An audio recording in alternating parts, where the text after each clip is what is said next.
বহু চেষ্টা কৰাৰ পিছতো আপুনি যদি হাৰি গৈছে তেন্তে এই ভিডিঅ'টো আপোনাৰ বাবে গতিকে আহক আজি ভিডিঅ'টো আৰম্ভ কৰোঁ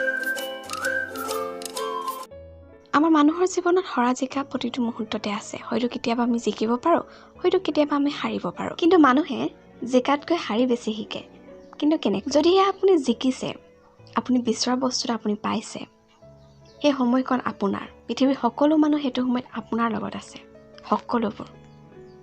আপুনি ভাল পোৱা মানুহ আপুনি বেয়া পোৱা মানুহ আৰু আপোনাক বেয়া পোৱা মানুহ সকলোবিলাক আপোনাৰ লগত কিন্তু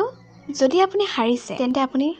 চাব যে আপোনাৰ লগত হেতু সময়ত কোন আছে খুব সম্ভৱ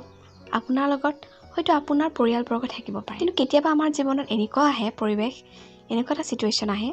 য'ত আমাৰ আপোন মানুহবিলাকো আমাৰ লগত নাথাকে হেতু সময়ত কিন্তু আপুনি আপোনাৰ লগত থাকিব লাগিব নিজে নিজৰ লগত থাকিব লাগিব আৰু মই হেহে কৈছো যে হাৰি আমি বেছি শিকো আপোন মানুহৰ যিটো আমাৰ নেদেখা চৰিত্ৰ যিটো আমাৰ নেদেখা মুখ আমি সেই মুখখন দেখো পৃথিৱীৰ আচল ৰূপটো দেখো সমাজৰ আচল ৰূপটো দেখো আমি বাস্তৱ পৃথিৱীখনৰ লগত আমাৰ চিনাকি হৈ পৰে যে আচলতে পৃথিৱীখন কি হয় আমাৰ সমাজখন কি হয় আমাৰ আপোন মানুহবোৰ কি হয় গতিকে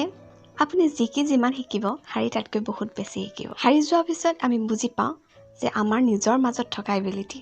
নিজৰ মাজত থকা যিটো মনোভাৱ যিটো মনোবল যাৰ জৰিয়তে আমি মই হিচাপে আপুনি হিচাপে থিয় হৈ থাকিব পাৰে নিজক বুজিবলৈ পাৰে কাৰণ নিজক বুজি পোৱা বহুত ডাঙৰ কথা সমাজৰ আচল ৰূপটো দেখা বহুত ডাঙৰ কথা এইখন পৃথিৱীৰ সৈতে যুদ্ধ কৰাটো অকলে বহুত ডাঙৰ কথা সেয়ে মই কৈছো যে হাৰি আমি বেছি শিকো